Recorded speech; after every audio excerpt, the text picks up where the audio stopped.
Some newspapers have again questioned the amount spent on overseas aid by the UK after allegations of sexual misconduct by aid workers.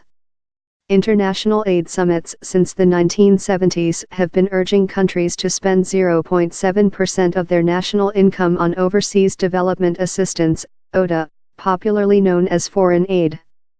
The UK government first did so in 2013, and approved legislation requiring it to do so in 2015. In 2016, that translated to a total spend of £, according to the Department for International Development. Some of that money went to charities. Oxfam received £1 from the UK government, which is about 0.25% of what the government spends on foreign aid each year. But it is a sizable chunk of Oxfam's funding. The charity had a total income of £409 million last year, of which £176 million came from government and other public authorities. Of the rest, £108 million came from donations and legacies and £91 million from sales in its shops.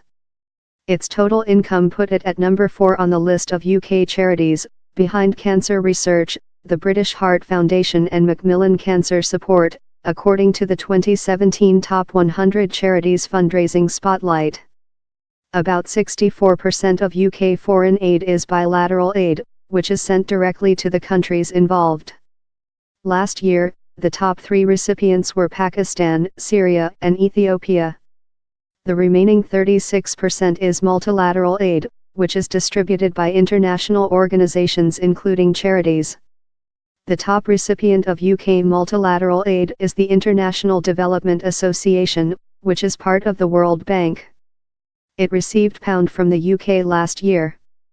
The second item in the graph above was the part of the UK's contribution to the EU budget that may be counted as development aid.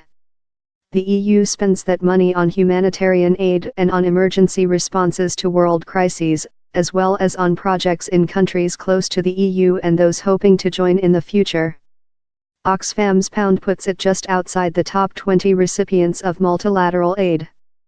Read more from Reality Check. Send us your questions.